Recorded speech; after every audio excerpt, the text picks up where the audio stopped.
রাজনৈতিক দলগুলোর সঙ্গে আলোচনার অগ্রগতি আশাব্যঞ্জক নয় বলে মন্তব্য করেছেন জাতীয় ঐক্যমত্য কমিশনের সহ সভাপতি অধ্যাপক আলী রিয়াজ। তিনি বলেন, আমরা স্বপ্ন দেখেছিলাম আবু সাঈদের শাহাদাত বার্ষিকীতে সবাই মিলে জুলাই সনদে স্বাক্ষর করব, কিন্তু বাস্তবে সেটা কতটা সম্ভব হয় তা নির্ভর করছে রাজনৈতিক দলগুলোর ওপর। আমরা খানিকটা শঙ্কিত যে সে জায়গায় আমরা যাব না।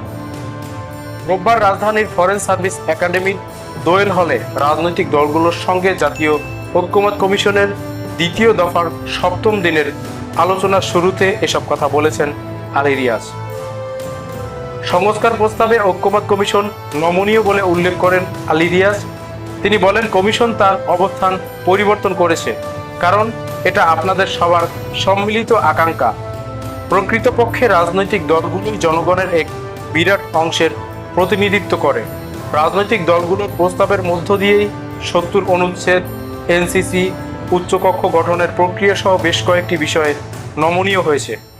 কমিশন অবশ্যই রাজনৈতিক দলগুলোর প্রতিপক্ষ নয়। কমিশন প্রতিশ্রুতিবদ্ধ। আমরা আন্তরিক থাকতে চাই।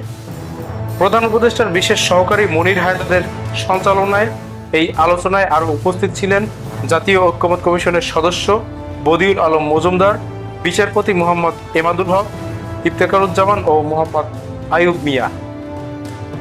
আলোচনার জন্য নতুন কোনো বিষয় রাখা হয়নি।